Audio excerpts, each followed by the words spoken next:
We doing video? Yeah, Okay, yeah, man. I'm just standing here with these two fellas. I'm just a little bit more handsome than both of them. yeah, they just talk. Yeah, we just out here, man, to shoot the podcast, have fun, and goddamn me drop some gems. Something down on the ground for them hungry hounds. Yes, sir. Can I be real? Can I be real? Let's get it.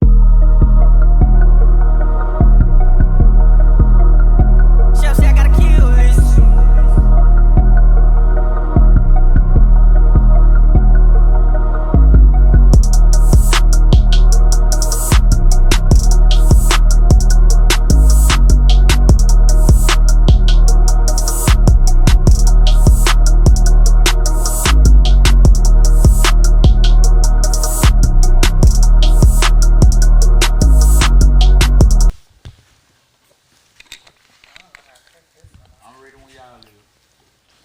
Is it wrong, brother? You good? Can I be real? Can I be real? Hello, one more clap, man. One more clap, man. Go. Damn, I missed it. Yeah. Hey, man, can I be real, man? We in the building, man. Hey, we in the building, man. Hey, can I be real, man? This is your host, Dion.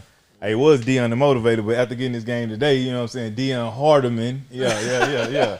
Got my boy. I'm still King Mozzie. King Mozzie, the legendary. I'm still King Mozzie, man. Yes.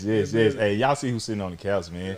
We got the legendary, man. We got the infamous. We got the most famous. We got the setting the internet on fire, man. We got Mr. Charleston White in the house, man. Somebody told me last week, and I thought they were bullshitting. They said that I'm one of the most viral persons on earth right now. Because of our social media platform. That's what's up. It took a minute for me to realize that. But nigga, I got a fan base in Africa. And I don't ever even want to go to Africa. Yeah, they tried to get me to go over there. You've been viral for a long time. Yeah. Most people viral for like a week. Yeah, most people can't remember the last big internet sensation. Man, I showed up with a character saying, nigga, fuck the character. This is who I am in real life. Yeah. So I was tricking people, homie, by saying some outlandish shit. Was it risky? So is driving home after the club. Yeah, cause you know you've been drinking. Yeah. What was this dangerous? So was gang banging when a nigga was trying to gang bang. Yeah. Was I hurting anybody? Because I was always told sticks and stones may break my bone, but words would never hurt me, especially if I don't know you and I ain't say them to you. So a lot of people say, well, he said this. You can get online and say anything about Charleston. You didn't say it to me. Well, you said something about his kids. His kids ain't online. I said it to him. Whatever man, I said it to the father. I didn't say it to the kids. He talked bad about kids. Now I talk bad to a nigga about his kids. That's real. Is it worth it? Yeah, it is. Yeah. Because I'm holding a mirror up. Yeah. People forget when I first came to the internet, I never would curse. I didn't have dreads. I had a bald fade, a very clean cut. I wore boots. I wore dress shoes. My shirt tail was tucked in every day.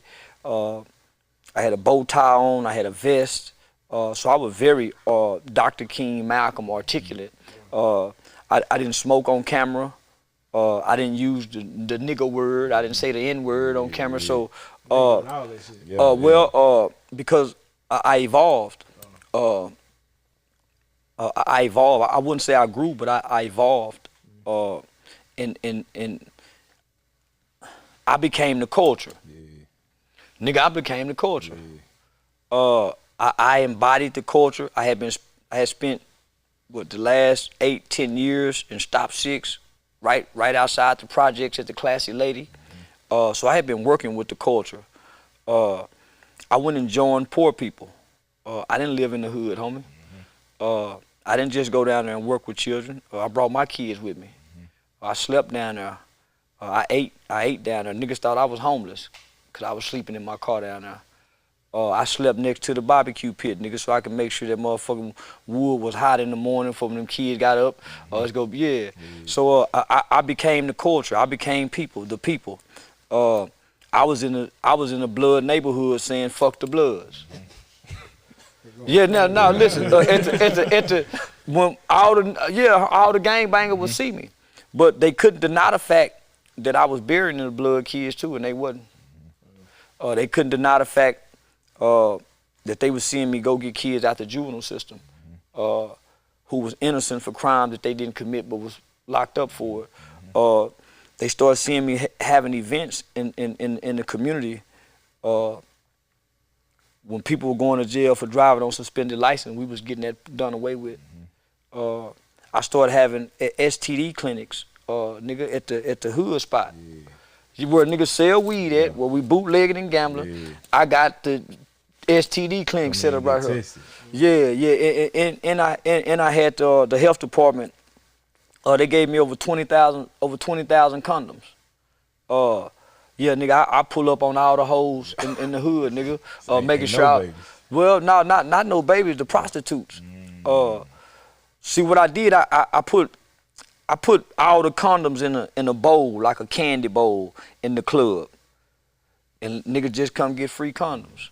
Then I went to the host road where the young girls, 18, 19, like Harry Hine, we ride through, see them young girls. They fine them motherfucker. You know she 20, 22. She need to be in a strip club, but for whatever reason, we already know, nigga, most of us ain't got condoms in our pocket because they hiding the motherfucker. Boy, them $10 3 rubbers, boy, make a nigga fuck them, bro, man. I'm gonna fuck up raw.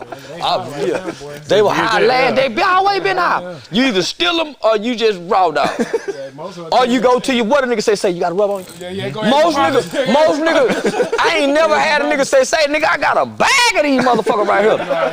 Nigga have a box of Swishers. Niggas will have 200 packs of backwoods. Niggas will have 40, 50 pair of Michael Jordan. I ain't got no condom. No condom, and he fuck every day. Hey, but you know, some people say, man, if I gotta use a condom, I ain't even finna hit it. Oh, that nigga don't care about life. Yeah, that nigga don't give a damn about life. That nigga might shit and get up, won't even wipe his ass, then pull his pants right up. Yeah, hell no. Neither nigga saying that don't give a damn about life. I can see using that motherfucker, you know, when y'all fuck at night and then come back in the morning and raw dog. Yeah, you know, start out safely and then before checkout time, break all the rules.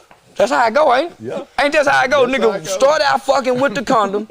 Boy, before y'all leave the hotel, especially if y'all spend a night, if you wake up and get it in the morning, you ain't putting no rubber back on. I already hit it. So you gonna get in the shower. Well, or you put the rubber on and you eat it with no rubber. That's wild, though. You done sacrifice your dick for your mouth.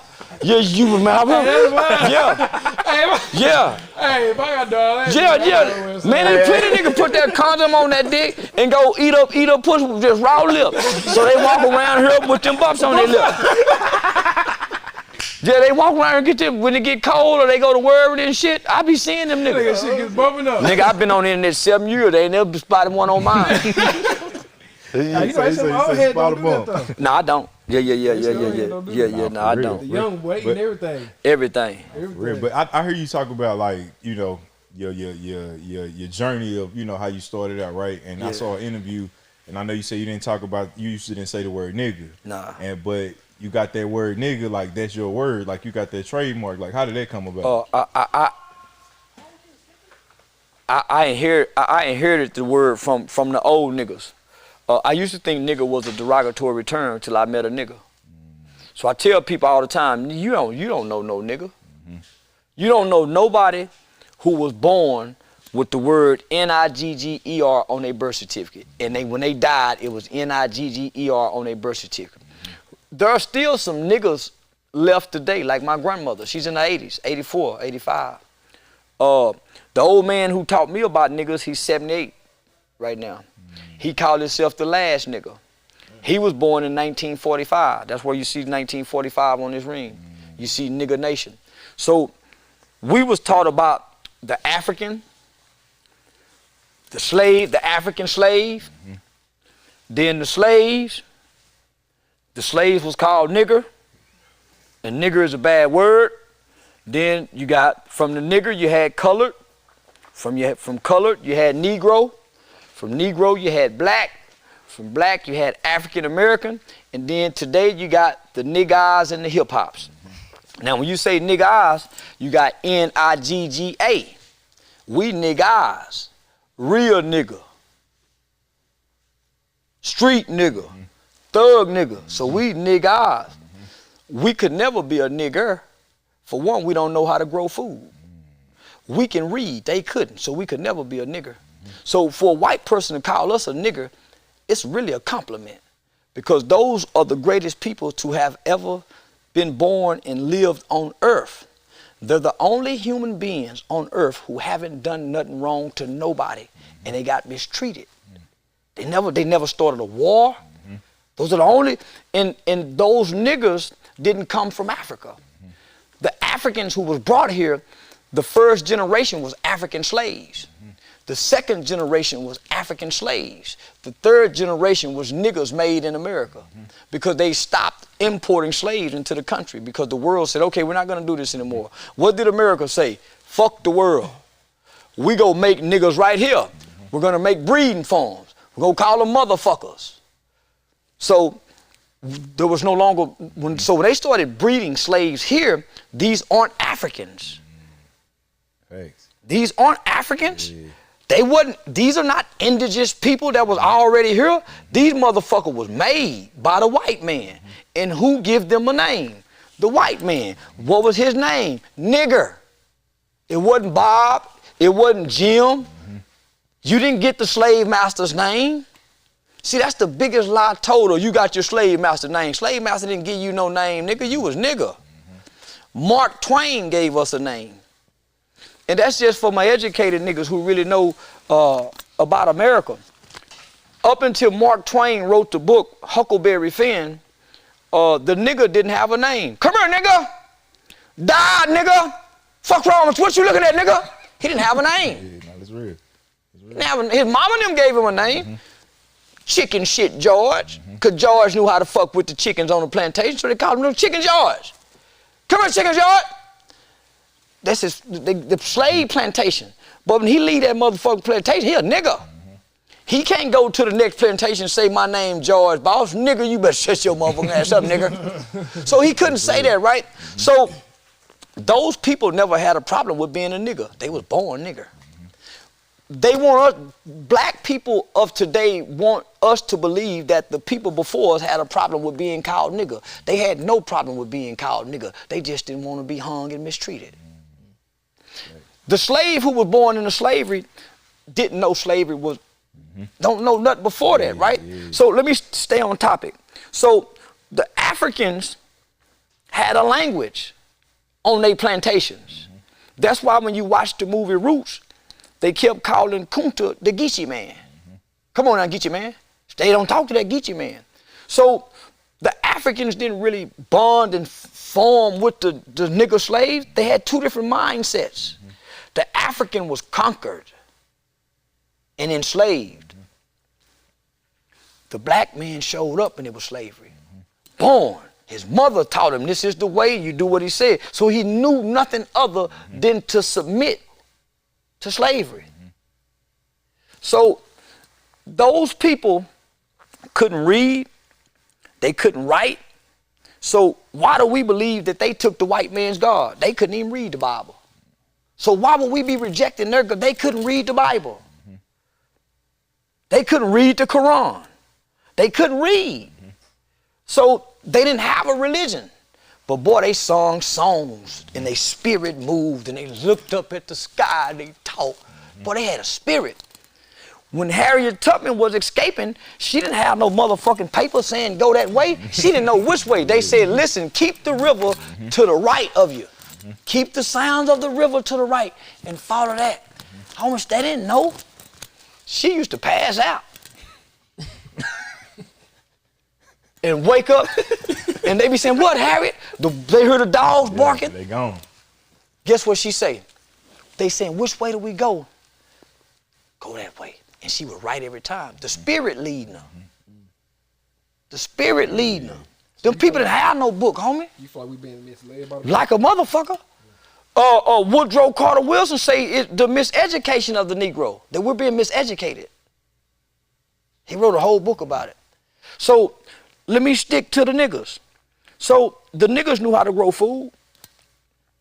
The nigga knew when to look at that motherfucking season and that sun and know when to start growing food. The nigga knew how to build houses, but he didn't know the white boy algebra and mathematics. He knew how to fix the tractor. He knew how to fix the plumbing. If the radio broke, he can fix anything in the house, but he can't read English. You know why? He didn't give a damn about that white boy words. He didn't give a damn about reading that white boy word. He just wanted to be left alone. Not beat on, not hung on, not spit on. Left alone and provide for his family where he was. He didn't want to go move up next to Master at the house. He didn't want to sit on the porch and drink tea with Master. He didn't want to do none of that. He didn't believe in Dr. King's dream. That was the Negro with that dream. The Negro said, I want to be white, Daddy. I want to wear a suit. I don't want to wear them ugly coveralls like you, Daddy. Look at your shoes hanging, Daddy. No, Daddy, I want to put a tie on. So that was the Negro. When the niggas got out of slavery, they went over there and stayed over there. And they put their head down and they worked. They stayed with their family. They was uneducated, but they had land. They had chickens, they had cows, they could eat out their own backyard, they can process their own food. They didn't go to that white man for nothing.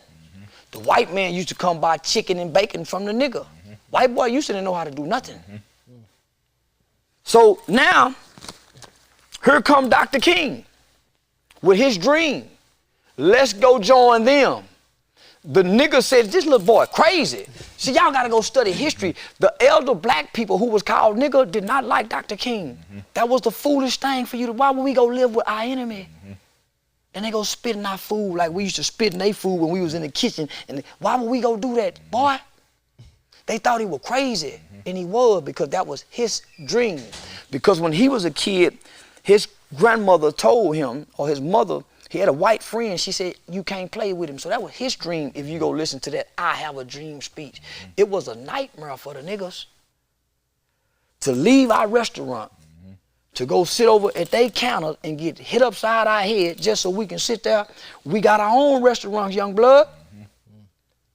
So when the white man realized, okay, we're gonna enslave them economically by taking down the Jim Crow signs and segregating, desegregating, integrating, right?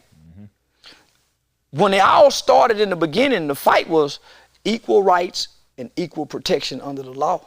It wasn't about eating in no white man restaurant. It wasn't about riding a bus with no white boy. It was about, man, I want the same rights as you. If I start a business, you burn my business down, you go to jail too. You come rape our women, you go. So it was about equal rights and equal protection under the law, something we still fighting for. But we got integration. We can go to school with white kids. We can kiss on a white girl, never be hung. But we still don't have equal rights and equal protection. That's why, that's why the Asians do and we don't. The Asians have equal rights and equal protection, but we don't. So the nigga have always been the strongest out of all of us, even though he was enslaved. We think, oh, I would have never been enslaved. Man, we weak in the motherfucker. We couldn't have endured slavery. We say what we would have done, but we're still under slavery today. We're digital slaves. So we doing just what the slaves did. Got in line with with the times. We're digital slaves now because everybody else is making money off our slave labor, our digital labor, and we're not making a dollar because we don't understand that we're the new slaves. We're volunteering to be slaves. People laugh when I said that years ago. I said, black people are going to volunteer to be slavery, go back to slavery. What you mean? Our kids are not skilled like the niggas. Food prices is high, right? Niggas can't cook, they use processed food, microwaves. Young niggas can't barbecue, they can't start a fire. So when things get rough in America, because it's gonna get rough, I need a job. Niggas gonna start saying, I work for food. You're gonna volunteer. Like they do with the day labor job. Nigga stand outside, that's what it's gonna be like. It's not gonna be nobody hitting you with a whip, saying, come here, nigga. The conditions are gonna create something where when you go on a job, your supervisor gonna mistreat you your whole time. You can't tell nobody. Just like slavery. When he see his kind come in, guess what he gonna do? Hey, come here. Yep. He go take care of his kind and tell you and your kind to get back. We're already seeing that. So let me ask you this: do you think we can get back to that point of being the original niggas? You know what I'm saying, or the Negro man? For one, when the last time you talked to a nigga? No. They probably like, oh, no, though. But they still can talk, and they are a wealth of knowledge that we don't even talk to. See, I've been talking to the niggas the last 12 years. That's why you hear me say nigga this, nigga that, nigga this, because I understand that we are not African descendants of slavery. We ain't. We the seeds of the nigger slaves. Yep. We the seeds of the nigger slave. We are a nation of people who are trapped in bondage, right? We was made, homie. We wasn't brought here. That's deep. We was made. We trapped in bondage, a nation of people trapped in bondage. We have no name. We want to be black, colored, Hebrew, Muslim, nigga. We niggas. Yeah. Niggas, seed of the niggers. Nigger slaves. So we don't have a name.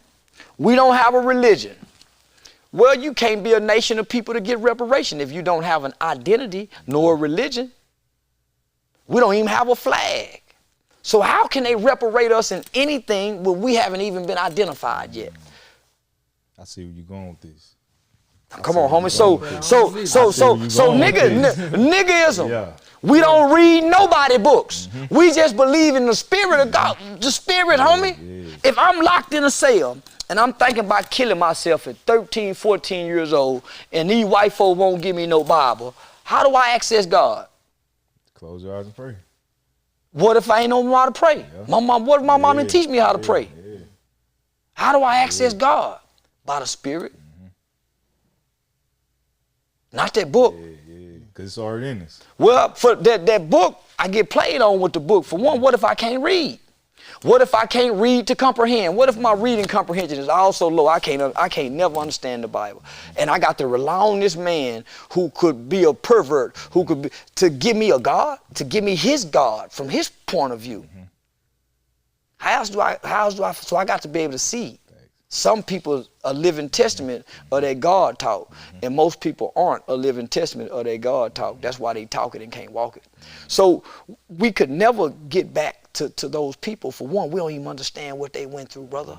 So what do you feel like religion was created for? Because for me, I feel like religion is just simply a divide of all people, honestly. The Europe don't have a religion. All religions was created from Africa. All religions was created in Africa. So Christianity. All religions were created in Africa. No other group of people, even the Catholics, everything was stolen from Africa. That's why the Catholics got the books. The Queen of England got books that we'll never read. Religion was stolen from Africa, used by the white man to control the masses. If they really believed in religion, then the white man could never be so cruel. They drop bombs on countries, homie, and they don't even blink eyes. When President Trump first entered into the White House as our commander-in-chief, one of the first things they did was drop the bomb over in Syria, and the name of the bomb was called a Moab, M-O-A-B, mother of all bombs. It's one of the largest bombs that have ever been dropped in human history. Until this day, our media won't show us no images or pictures of it.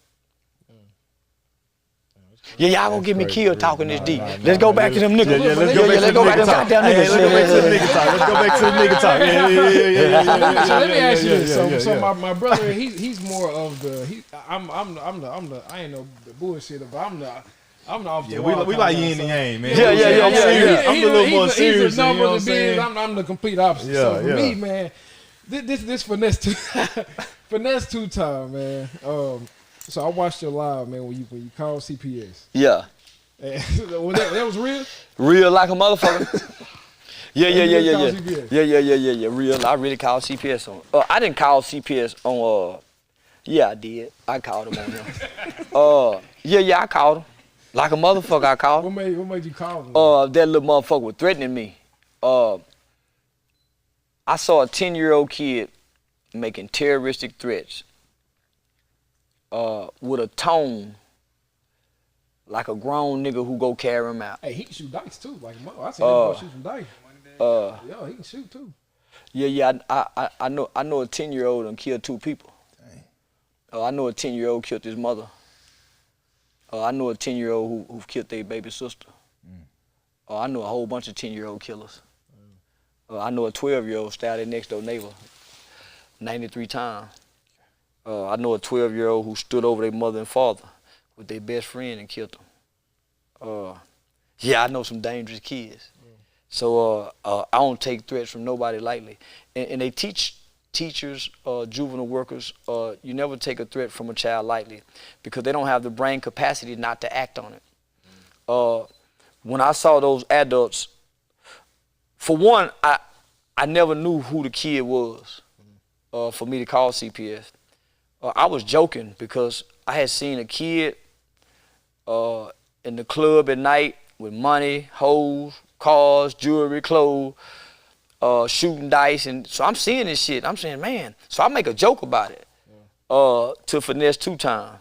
I was really just joking, you know. I said, yeah, man, that little boy grown, that little motherfucker here, somebody molested that little boy. So I'm just really just fucking. So fucking around, joking. So when they respond to me joking, you know, I'm an internet troll. So, you know, I'm gonna troll the situation. They got a kid in the club. In my mind,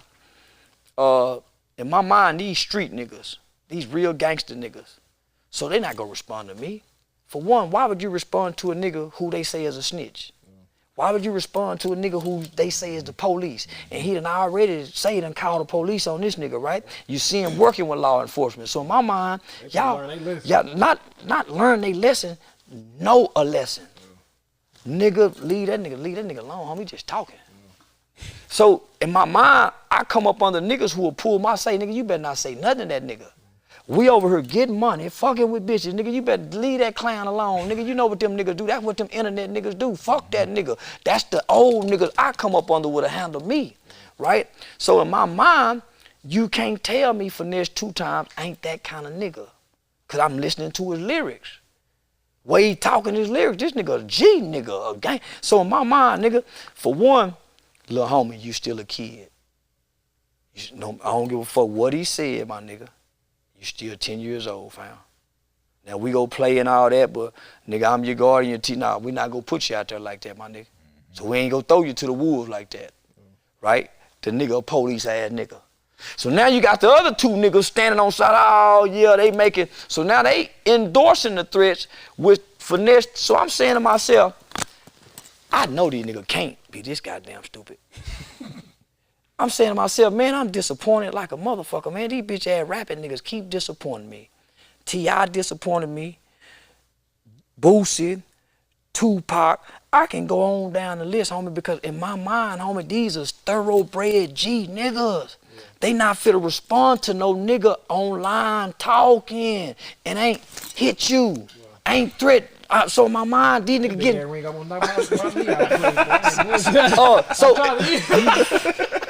So I've been working out too, man. So in my mind, homie, these niggas, not that they above me, but nigga from the position they in, nigga, I'm not speaking to that nigga, homie. So when that little nigga did that, at first it was funny, till I started listening.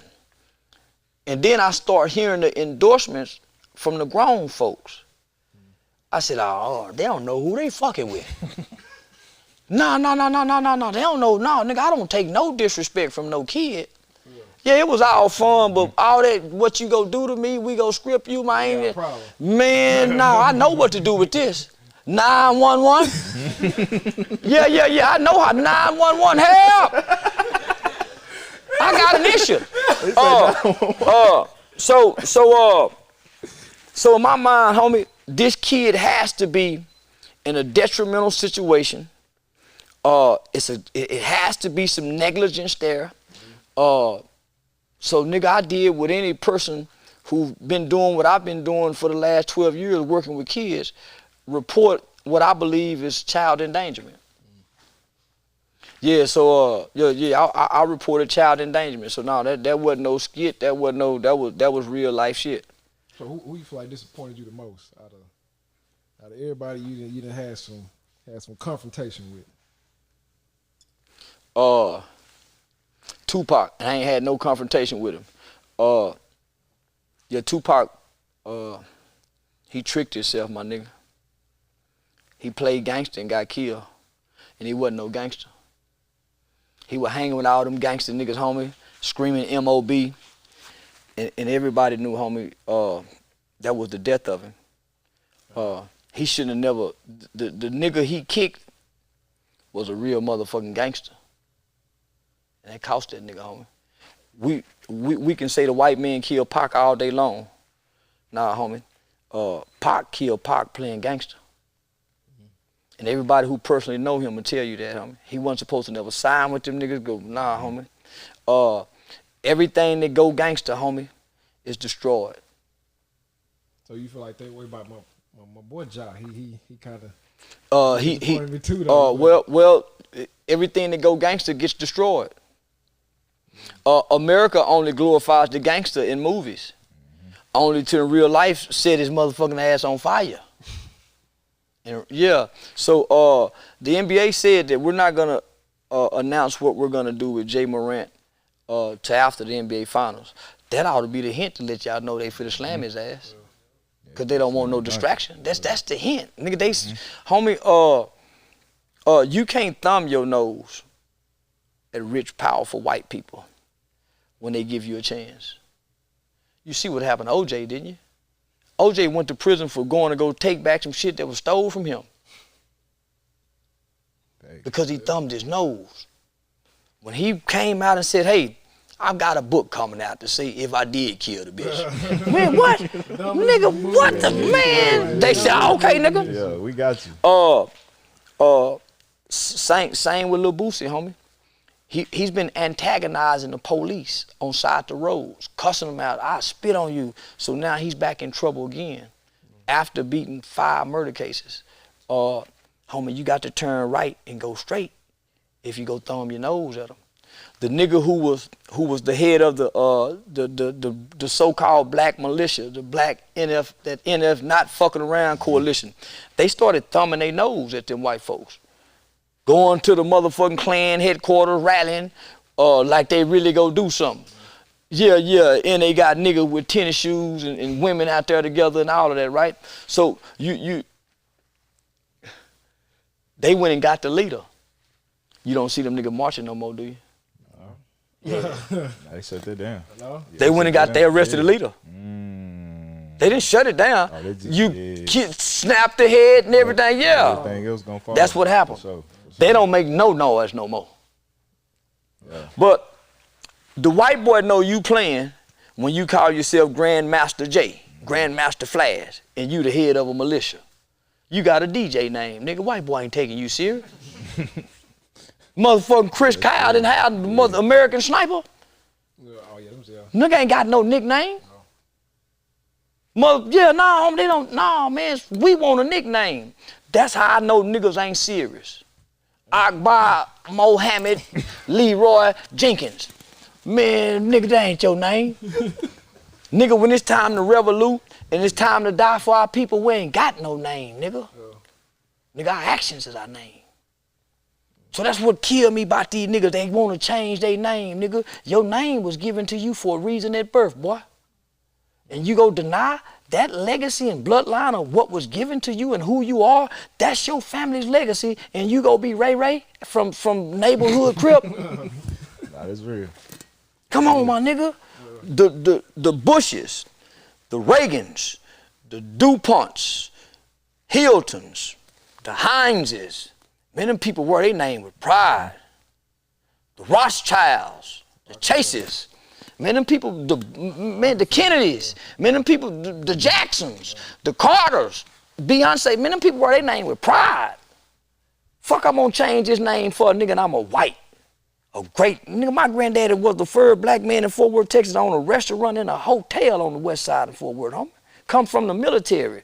My grandmother, which is his mother, was a slave by the name of, a nigger slave by the name of Lucille Helton. Property of the White Sloan Plantation. Why would I be ashamed of Charleston White? Nigga, and I'm property of the White Sloan Plantation. A nigger slave. My grandfather's name is Freddie White. He's the oldest of 17.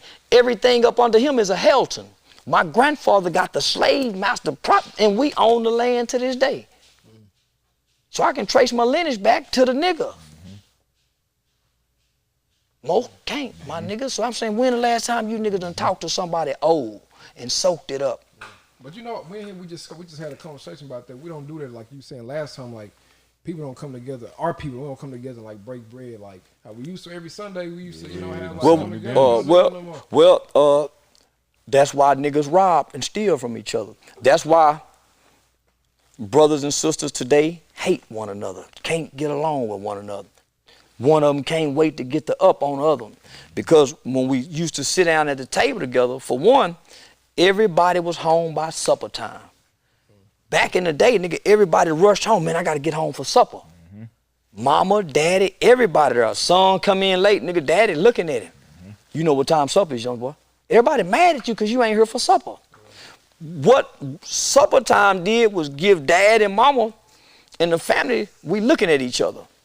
If daddy done kick mama ass, guess what? Daddy either sitting up there like an asshole nigga, mama all black, looking at everybody. Everybody quiet. But he feeling shame. Yeah, he feeling bad. Yeah, the son looking at him like, boy, I can't wait to show. But we all looking at one another, engaging one another. Because at some point, let me see them beans. You hear me? Gotta say something. Yeah, pass me them peas. Yep. Now, when I say pass me the pea, what you doing? Nigga, you handing me food. Now we really breaking bread. Because now we passing around the table. We don't do that nowhere in none of our household. You get your plate. You go in the room, I get my plate, I'm finna go on the porch with my friend. Look, the son go get his plate, go in the room and sit on the floor, and everybody's divided, eating. That's why when they grow up, nigga, we don't carry no traditions. Because guess what, when I got my plate, I went over there, and we all live in the same household, and we don't eat at the table together. So do you think we'll ever get back to a place? Never. Yeah, okay. Nah, never. Yeah. Nah, never. We're not those people anymore. We are now the hateful-hearted white man that used to hang a motherfucker from the tree, and he just wasn't satisfied with him hanging. Just burn him. Let's set his ass on fire, and put the fire up under there and set him on fire. Matter of fact, I'm cutting this dick off too. And say, go get everybody. And we all stand around and watch that motherfucker burn to death. And we got our kids out there taking selfies. We those people today. The people we see in the pictures around the dead nigga hanging, we those people today. We carry the same spirit, we got the same mind, and we got the same actions toward one another. So how do we get Ain't no nothing, homie. We got to die off. So this will go on for another maybe 30 to 50 years. We only got 2 generations of black children. So the black children we see today are gonna be like children of the corn. They're gonna rape their sisters. They're gonna beat up their mothers. They're gonna stomp out their grandmothers. This group here is real vicious. That's why we gotta put out the fire of the little kings. We have to put, man, if I tell y'all, this little boy told one of his sisters, I'm gonna send this from 50, but bitch, I ain't sending you nothing. And he having all the money, and his siblings is sitting over here. The mother just went to jail for stabbing their grandmother, and the kids witnessed this. And they struggling bad. But they watching their brother hold money this high. You don't think when he go back there, one of them siblings won't set him up to get robbed? Because of the, not that they're gonna get him, they probably would because of the resentment, envy, and jealous that's being bred from taking him out and away. And the other kid saying, Mr. Charleston, don't you think it's right? Listen, look, my baby, he just a 10-year-old kid. He don't know no better. Don't y'all be mad at your brother. But he do, he know right. Baby, don't y'all be, what y'all need? I got it, I'm gonna send it. So that's why a lot of people in the household wake up to run outside the house to go be friends with their neighbors rather than their brother. because of what's being bred inside the home, division. My mama didn't allow me and my brother to high side and talk about one another. Ah, you ugly, your dad. Man, my mama will whoop me. Nah, we couldn't do that. We couldn't talk about each other as brothers and sisters. My mama don't play that. So that comes from the household. Ah, your daddy didn't come get you. Ah, that's why you don't know your dad. Man, mama come and slap you in your motherfucking mouth. But there are some people come in a household that was allowed. So guess what? They more friends with they more family with their friends than they are with their family. They really come over here with their friends and talk about their family. So can we blame the youth though? Because like you said, if it starts Nobody's blaming the youth, but what the youth are blamed for are their actions. Because you know right from wrong. You know if you shoot this gun and kill somebody, you wrong. You know if you steal, you wrong. You don't nobody have to tell you that, you feel it. And that's what we got to get back to. Nigga, you know what's wrong, right from wrong by what's inside of you. When you tell a lie, do you feel bad?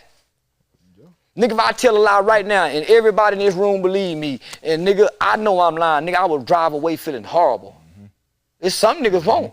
It's some nigga go tell the same lie somewhere. It's some niggas, homie, that see you drop $100 and be flat, they flat broke.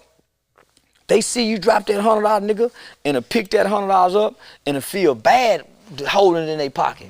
Say, look out, homie, here you go. That's me.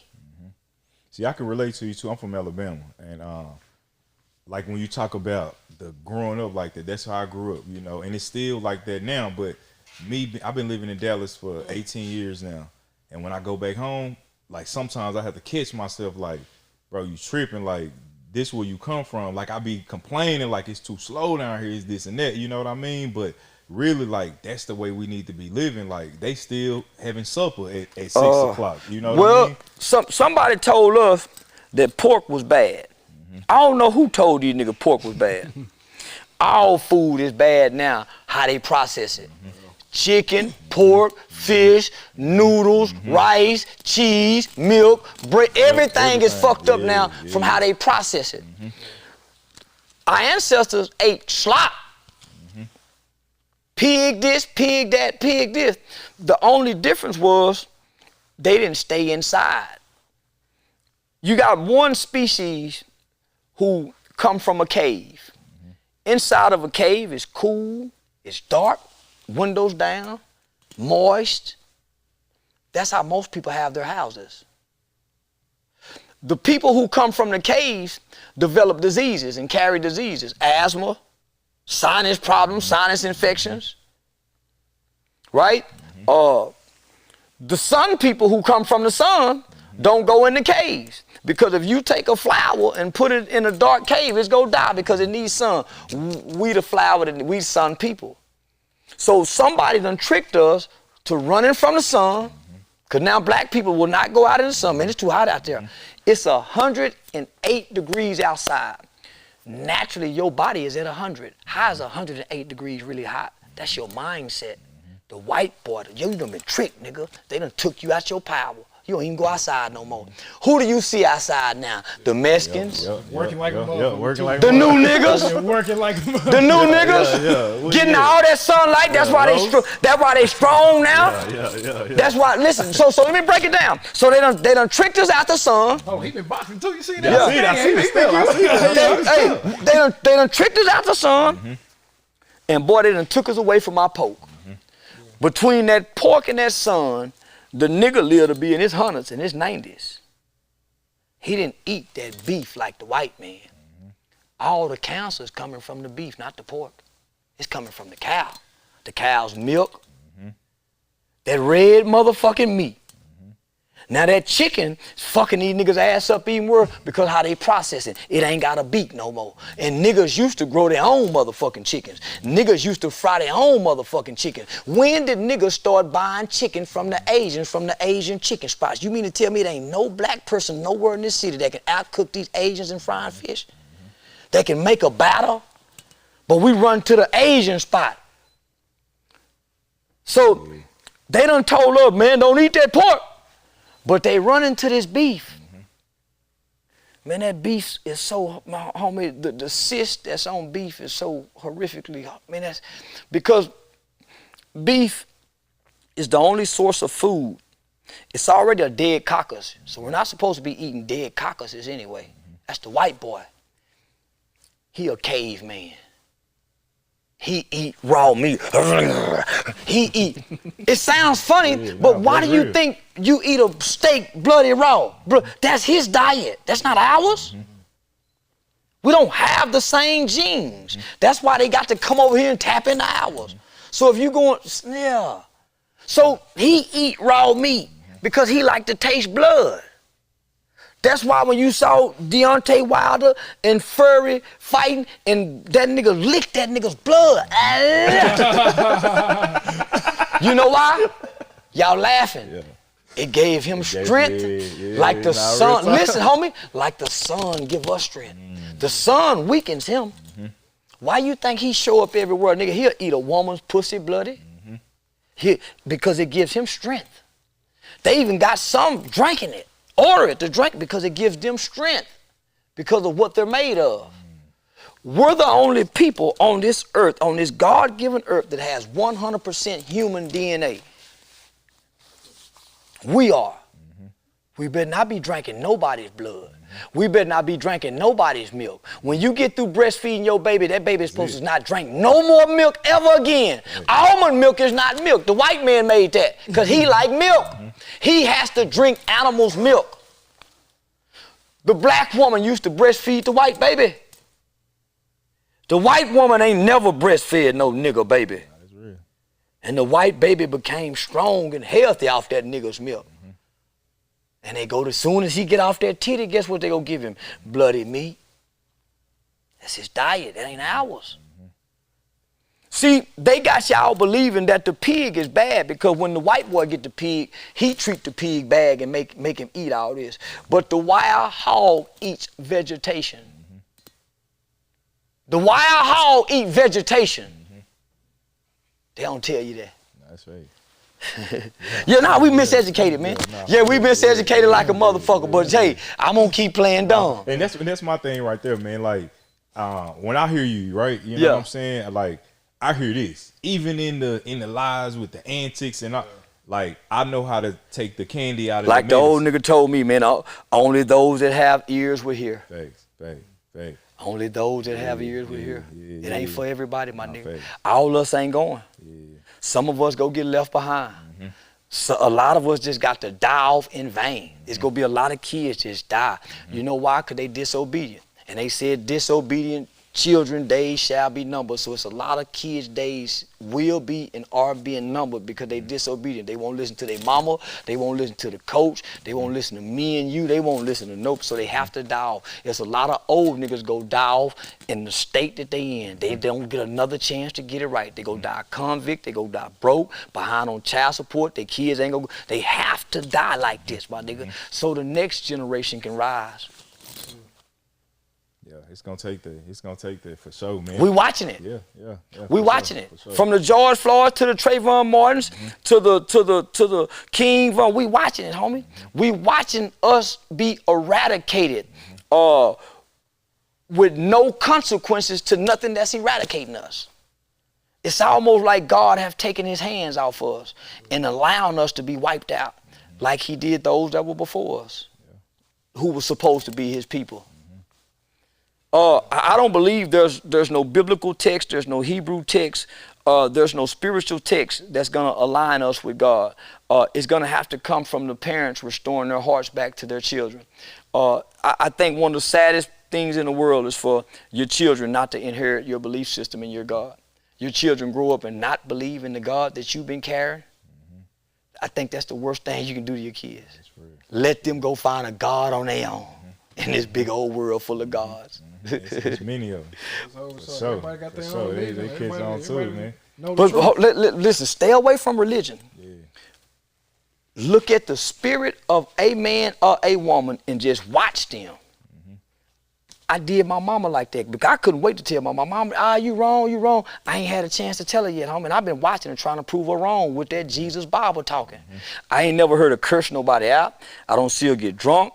I never seen a man come out of a bedroom. I've never heard my mother say nothing bad about my father. She had it, man, I ain't saying she perfect.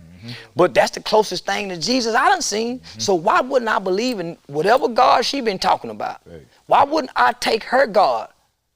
Her God got grandmama off heroin. Her God got Aunt B off crack.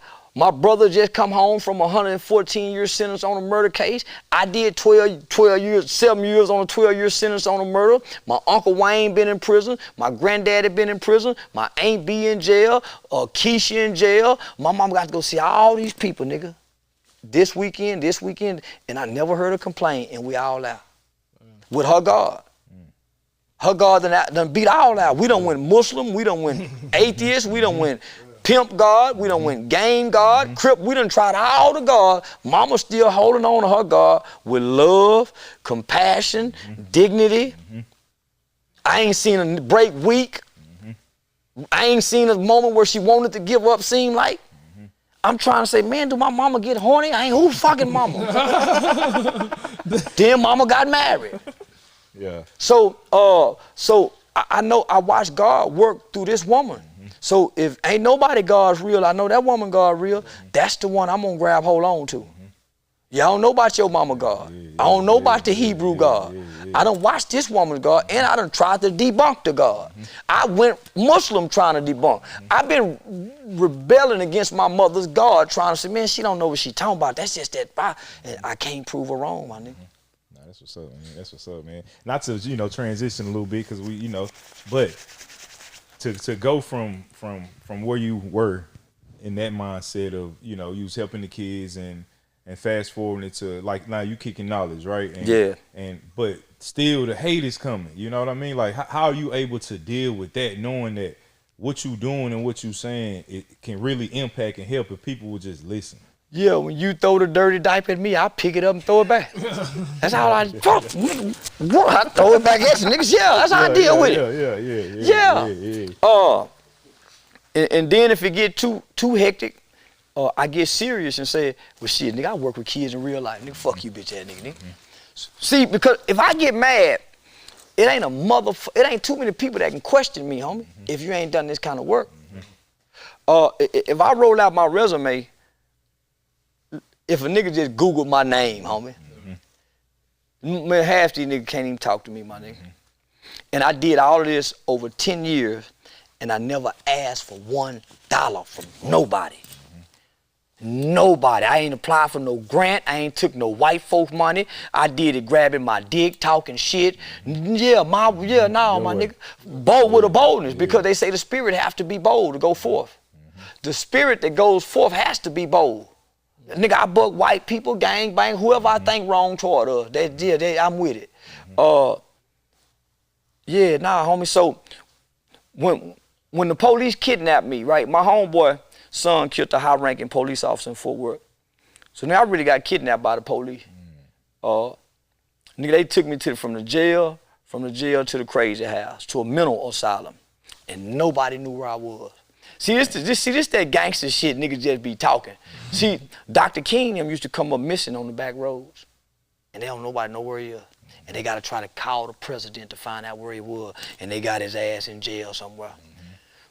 Them 3 reporters that came down from New York to Mississippi, they went missing on the back road one day.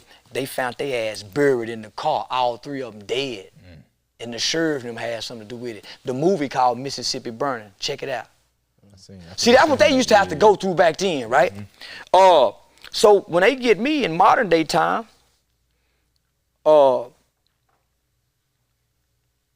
they took me from the jail to the mental asylum under the Sandra Bland Act.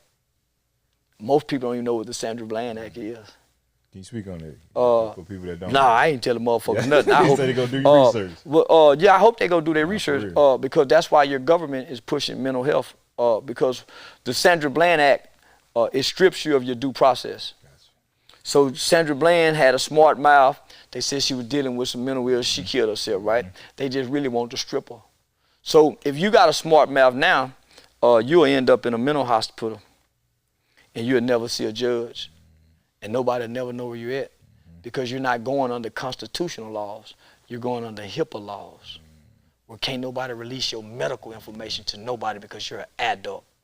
That's why they pushing this mental health shit. And they giving the police officers discretion to decide. So if he want to be a real asshole, boy, you one of them badass niggas, you bucking, oh, boy, we'll hide you forever. Because under the mental health situation, you can be civilly committed. That's why they pushing all these shootings, because they started doing this with sex offenders. A sex offender who was sentenced to 20 years, and he's getting out, and he done this 20 years, and they said, man, we think he go do it again. But he ain't done nothing in prison. Well, I think he go do it again. So we're gonna civilly commit him. Google these words, civilly commit and Sandra Bland Act. Homie, you could be stripped and ain't nothing nobody could do. Play bad if you want to, and they think you crazy. So it's called Senate Bill 1462. So black people was clapping. Sandra Bland, mama came down here and everything, homie. That's probably one of the worst things that they got over our head. The young niggas standing at the store, standing around in the park full of that K2, drunk. Guess what? However they want to play now, nigga. Yeah, they got you. See, we screaming and squabbling about some bullshit. Okay, y'all don't want us to shoot you. We got some more shit for you now, nigga. But niggas ain't hip, because niggas ain't keeping up with the laws. So they get me with this motherfucker, because I'm playing bad. And nigga, at this time, I'm a bad motherfucker. Nigga, I'm standing toe-to-toe with the police. I done win held security for my nigga mama, for my nigga and his wife, while the police had their funeral. So, nigga, when they got me, in my mind, I'm saying, man, y'all can't do this motherfucking shit. I'm laughing like a motherfucker. I said, yeah, y'all, man, we finna make the news. Cause nigga, I'm a political figure. Yeah. So, when I go over there, I'm saying, man, I ain't seen no lawyer. Nigga, I ain't seen no judge, but they done kept me. Can't no lawyer come get you? I'm sitting down telling myself, yeah, nigga, you been talking that badass talk. You been talking that Dr. King talk. You been talking that Jesus talk. Don't cry now, nigga. That's what they had to go through.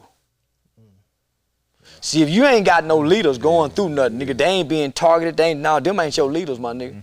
Cause they go put some pressure on the one they think they can really lead y'all. That's real. That's real. Say, man, all them rappers, say, man, them Jay-Z's and them say, no, them ain't the one. That's real. Cause they get to move freely. Say, man, listen. They ain't cahoots. No. So I ended up staying like 7 or 10 days. I never seen a judge. By the time I seen a lawyer, nigga, I was probably on my 5th, 6th, 7th day already shot up with drugs. Damn. And to this day, I can't tell you what they giving me, homie. All I kept seeing, I never seen a doctor. So what they do is they put you in a world of an experiment. They need doctors, right? So where do you think most of your doctors go get their practice at? The mental hospital. So all of them student doctors. So now I'm looking, I'm saying, man, nigga, this the Twilight Zone. Nigga, my mother said, son, I don't know what kind of trouble you done got yourself in, but the lawyer said it ain't nothing nobody could do. I'm thinking to myself, ain't nothing nobody, man, this America, somebody can do something. Nah, not with this law, homie. We playing right now, my nigga, and these people ain't playing. These people are putting things in place where if we ever want to get back at anybody, the laws would prevent us. We would go federal. We could never stand up and because they know our children will one day. We won't ever hit back. We won't ever spit back.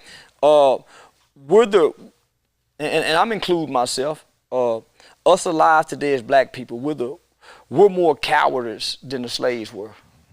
We're more cowardice than the niggas who was riding on the ship, looking at each other, saying, say, let's try to take it now. And nobody did. Did they go back down under and let them lock them back down? We're more coward than those people. And we have to be, if we want to stay alive and we want to be happy in America, we have to submit to our coward nature. What we feel as black people during police shooting, that's God talking to us. But won't none of us act? Won't none of us respond? All that anger, all that shit that we felt, homie, we feel it, we see it, Guess what we do? Boy, we go back to watching basketball. We are submitting to our coward nature against our nature. Because the first rule of nature, yeah, and we're not self-preserving ourselves. That's for real. Man. We're out of nature. No, we definitely are. Yeah, we got the white man nature. Yeah, that's why we like his restaurants. That's why we like his basketball. We like his sports. We can't break away from him. If he moved to a neighborhood, we go right where he go. We believe that when we wake up in the morning, every day that the white man is going to be able to cut the lights on. And one day he won't. Yeah, because Russia got some shit that can stop him. Or China got some shit that can stop him. Sure. North Korea created some shit that can stop him. So we still got faith in him. We still think he's the biggest and the baddest, and he's not anymore. So let me ask you this. I know a lot of people got the moving out of America movement, moving to Africa and Mexico I wish I would. And all that. Like, what's your thoughts on that? Like, is that, the niggas is that a didn't way go. to escape? Well, I'm a nigga. Why would the nigga leave nigga land? This nigga land. Our ancestors never went nowhere and didn't want to go nowhere. They just wanted a little piece of land over there and be left alone. I don't want to go there. I don't want to leave America. Nigga, I want to go down there to Tijuana, Mexico, maybe fuck some of them Tijuana hoes. But nigga, I don't want to go there. I don't want to go too far deep off of Mexico. I still like fried pork chops. I like collard green. If I leave America, where I'm gonna find that at? I'm not in the foo and African mumbo jumbo food. You said that food be sit up there eat with your hand. Homie, listen, homie, I don't want to leave America. There's nothing outside America that intrigues me. I'm still intrigued by the niggas. Boy, when I learned about them niggas in South Carolina, the slave niggas that come up out of Alabama, I'm still intrigued by them people, homie. Fuck, I care about anything else for. That's real. Yeah, we got. What time is it? Oh, okay. Shit, man. Damn, I'm enjoying them. Can we get our Can I Be Real? Can we get our Can I Be Real section up? Man, nah, we ain't got to go ahead. We get about 10 more minutes, man. Let's do about 10 more. Every show, man, before we get into that, though, one more quick question I had for you. The transitioning from the internet sensation to now we seeing you all around the world, traveling. We just seen you recently with TK Kirkland. Y'all doing a show like 56 city, 4-country world tour with Live Nation. Live Nation, it's only 3 comedians now. TK Kirkland, Dave Chappelle, and Kevin Hart that only do Live Nation. And so TK Kirkland had been watching me for some years. Shout out to TK, man. Yeah, and so he felt like he believed in what he seen. So he met me, met the man, I observed the character. Looked at the people that's around me and what's around me, and he felt confident enough to tell Live Nation that I want Charleston White hosting the tour, and so they didn't hesitate to say yeah. And when y'all kick off the tour? Las Vegas. Yeah, July 7th. So that's what's up, man. Yeah, man. So let me just say this. This the first entertainer, black entertainer, who put their arms around me publicly. The rest of them been trying to shun me, ban me, erase me, silence me, close the doors on me, rather than showing me. My prayer was I know I got some talent. I just need the motherfucker to look at me, and they looking. So I'm saying to myself, man, all these people looking. Why wouldn't nobody say, come here, nigga, let me show you something, let me give you a game. He the first one to do that, homie. That's what's up. I've went to many comedians. I've had many comedians. I done been backstage at the DC, all of it, homie. We done kicked it and woo. And I'm saying, well, them niggas ain't obligated to show me nothing. But man, where my kind at? It's just like when you in jail, you in prison, you see a young nigga come in, he a fly young nigga, you see he ain't no, you go pull him to the side, say, come here, youngster, you go give him the game so you can build another strong brother. Or if you're a nigga who's shooting dice, you see a young nigga shooting, you go pass the game down. So I knew it would be some comedian, an older comedian that would come to me and give me the game. I just didn't know which one. So I just stayed down, man. I believed that I could take my talent somewhere, no matter how offensive it was. It was never it was never no hate in my heart. I never woke up angry, spewing none of the things that I said. There's no contentment, there's no resentment in my heart. Nigga, I'm just playing. Yeah, and I don't give a fuck how hateful it sound, I mean it sound. Nigga, when I cut the thing off, I'm laughing like a motherfucker. Yeah, so they just wanted to see, homie, that I would listen to somebody, that I'm not as crazy as I appear online, and believe me, they've done their research. There's enough documentation to say who Charleston White really is in real life, where I can go online and do anything. Long as I can really go online and do anything. Long as I don't really hurt nobody. Yeah, I done it. Yeah. You done did anything. Because documentation beats conversation. Actions speak louder than words still to this day. So you notice I ain't really smoked this blunt on her. I normally smoke my whole thing. But Live Nation asked me, I ain't gonna say Live Nation, let me take this back. I was asked in such a nicely way after being complimented from hosting some great shows, could you stop smoking while on camera? My response was, yeah, I know y'all need me to be more advertiser friendly. There go that word again. Yeah. There go that word again. It is. Yeah, I said, yeah, I know. I said, oh, you ain't got to worry about it. So yeah, you don't see me go live smoking no more. Yeah, so it's called growth and development. Yeah. Hey man, well, we support you too, man. So anytime, you know what I mean, you welcome on this couch, you know what I mean? Yeah. Like you gave us some game, man, even before all this, you know, and I just want to say now, like, we appreciate you for real, man. Yeah, I'm gonna have to come back, man. I feel like I'm being rushed out of here. Yeah, I got to come back. Hey, we definitely can keep you longer, you know what I mean? Hey, but at the end of every show, man, we always do something called Can I Be Real Moments, right? And in these moments, we ask real live questions, you know what I'm saying? He gonna throw you a curveball already. No, he the one that's gonna come up with something crazy. You know what I'm saying? I'm gonna be straight, you know, little something to help the people. But I'm gonna go first to get my question out because I know he got something. He gonna pull a rabbit out the hat, man. So my Can I Be Real question, and you know, you've been keeping it real this whole show. You know what I mean? So just keep it real with us now. My question for you is, and I know during the interview you said like conditions may not change, they won't change, right? But if it's anything like we can do as a people for the people that's out here that's really trying to help the community, really trying to work with the kids, like what advice would you give to them people?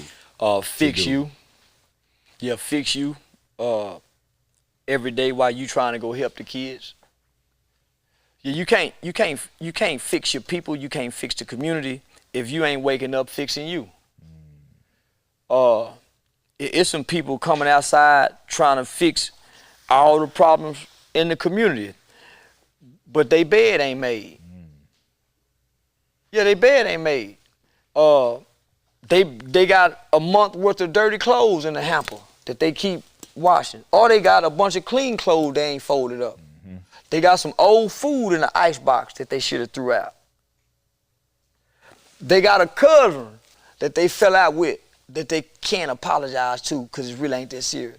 So you want to come fix your community, your black community, but your mama and her sister don't talk to each other. You and your cousin talk about your other cousin. You got some more other cousins that's in foster care that don't nobody really fuck about. They talk about them and see them. So you want to go fix the black community, but you looking in the mirror every day overlooking your flaws, your fucked up thinking, your jealous ways. So my advice is, nigga, fix you first. And when you come out that bathroom fixing you, wiping your ass good, start cleaning up around the house. That's right. Change the air filter. Wash the blanket spreads. Pull the beds from and sweep alongside that wall where that shit is. Start dusting. Start in there first before you get to your race in your community. When you come outside the house, get that thing where all them leaves right there, get that motherfucker. Trim the bushes. Pick up your neighbor's trash that look bad. Start power washing the orange stains in the street to make the street look bad.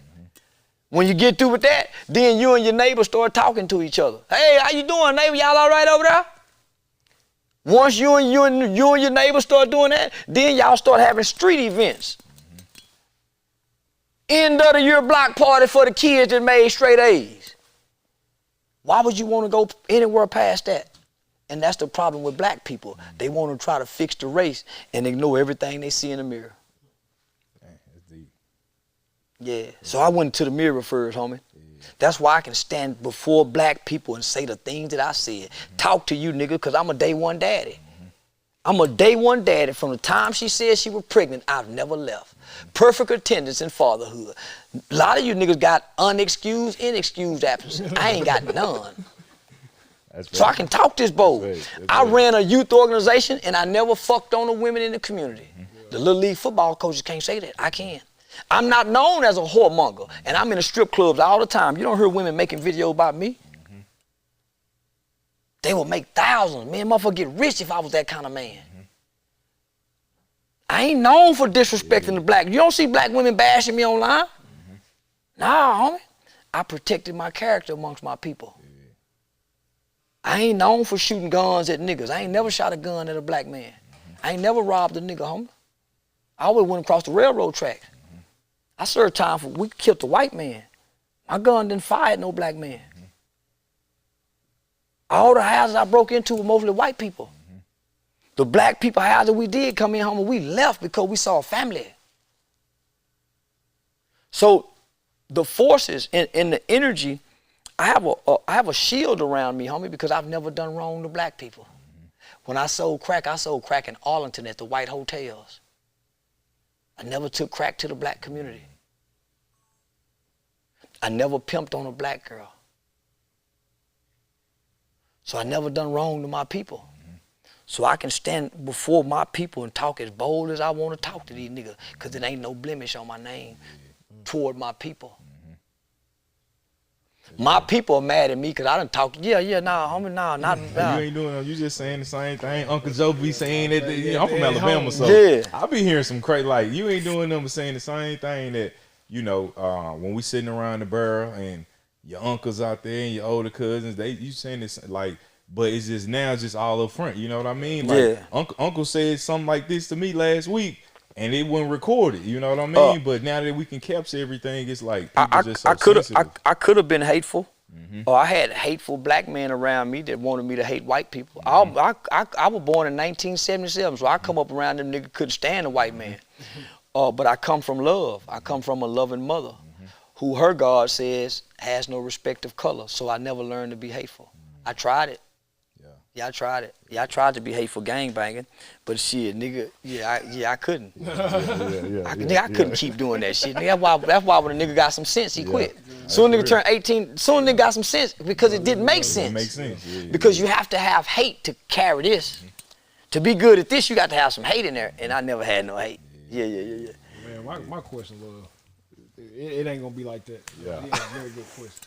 So, man, I'm on my phone on Instagram, and I'm watching one of your lives. While we talking? No, not while we talking. No, this is like some probably a few weeks ago. Man, and you said something that kind of took me back, man. So I had to, man, did you really send a video to Bang Man Keeper? Yeah. So you sent your dick to Bang Man Keeper? I ain't sent him. I sent it all that. That motherfucker was all that. And I was priming him up. Before I end the video out to him. He sent pictures to me. I wake up one morning, this nigga all in my inbox. You know, with that styrofoam body flexing on me. So man, that nigga, he had these two things. They were big in a motherfucker. And he lifted it up. I said, oh man, this bitch wanna flex his muscle. And I was standing in the mirror looking at myself. I said, man, you can't, why you go compete with them muscles? Man, that nigga be blowed up. I said, I'm gonna blow something up for a motherfucker like that. Yeah, I went to pulling on that dick. I know what to send him.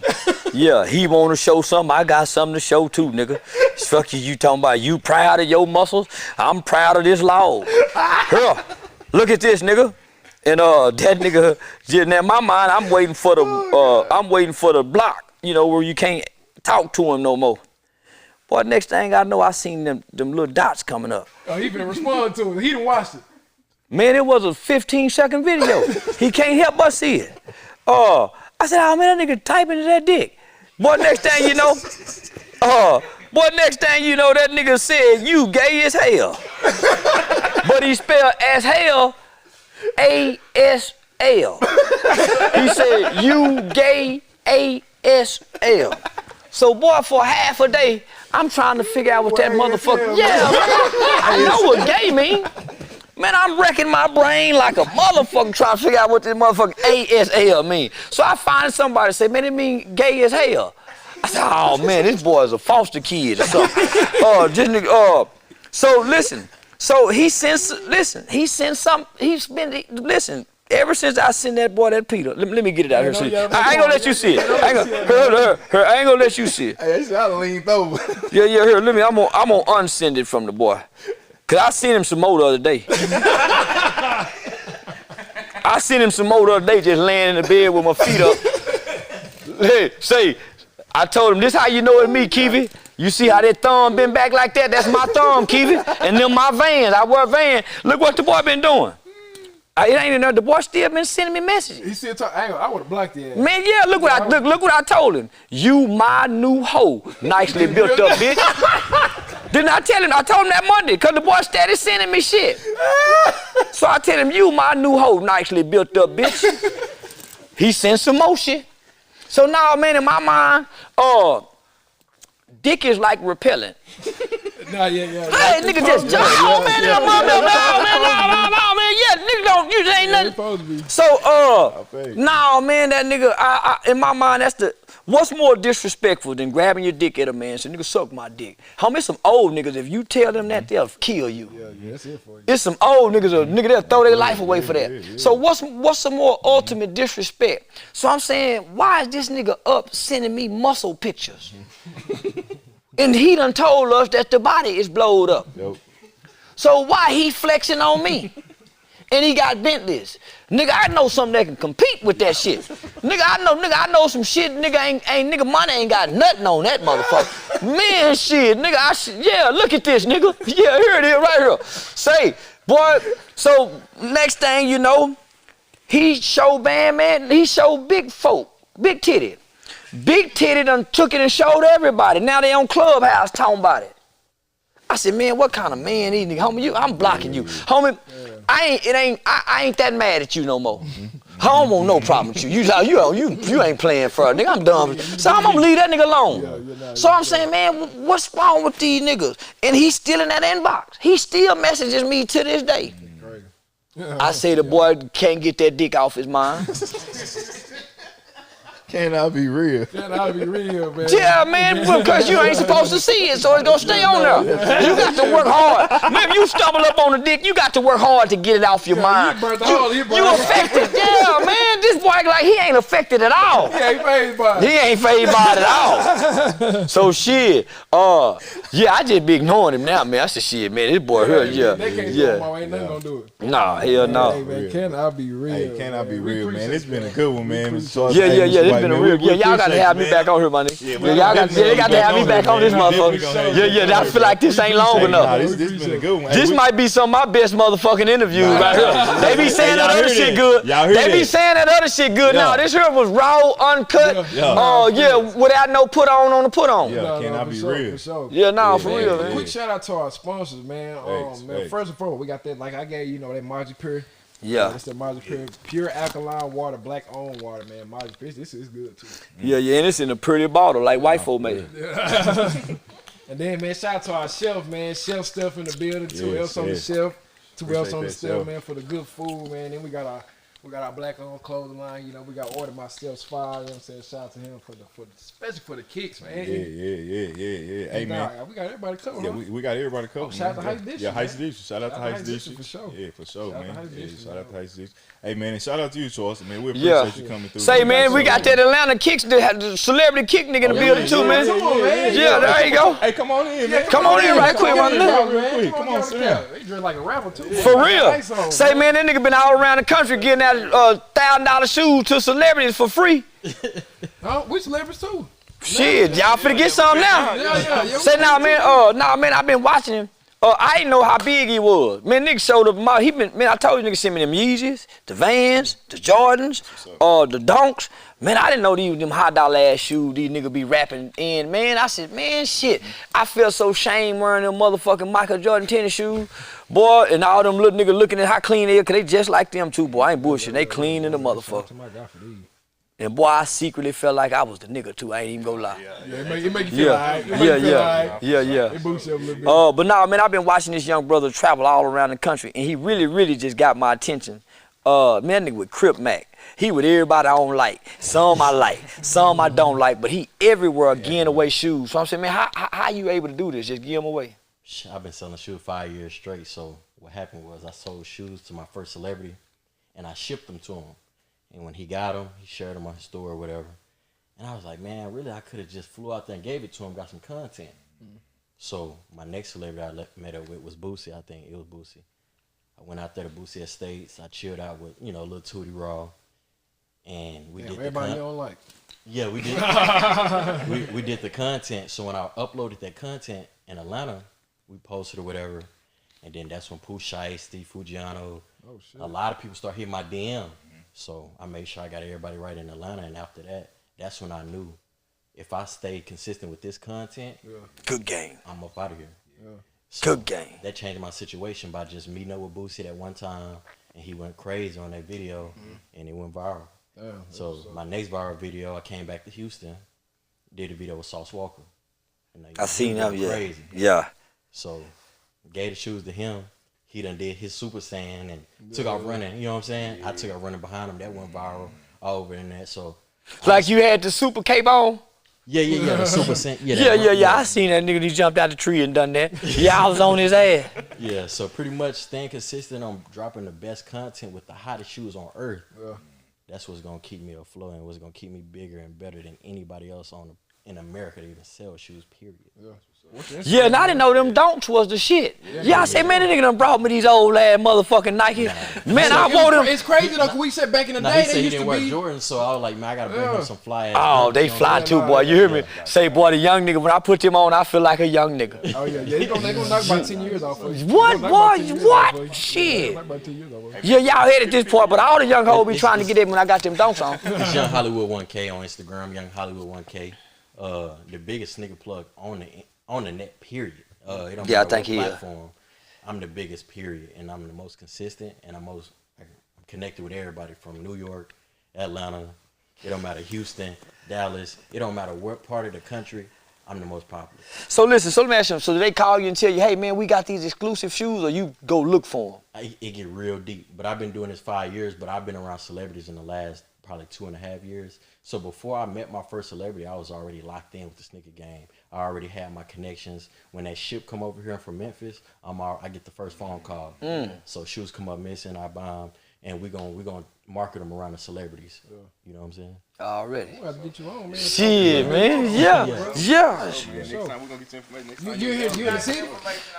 Yeah. I seen him over there working. Yeah, shit. That's why he where he at. That's why he where he at. Shit. Yeah. Yeah, that's a plug for sure, man. But it's been a solid one, OG. We appreciate you. We do got some shirts for you over there. Some shirts, some hats. And we got another sponsor too. We got B-Fly. It's actually my brother brand. You talk about family and legacy. Yeah. So this is my brother brand. This is Blues Closet. This is Dre. And then this is another one. His brand. Yeah, Blues Closet. Yeah, it's Blues Closet. Yeah, support the local ladies. Yeah. So yeah, man, we rocking with all the black-owned businesses. So man, we just trying to build it together, man. And just as y'all can see, 4 black brothers up here, man.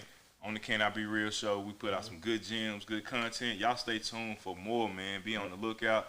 Follow everybody on set, man. We're gonna have the links in the bio.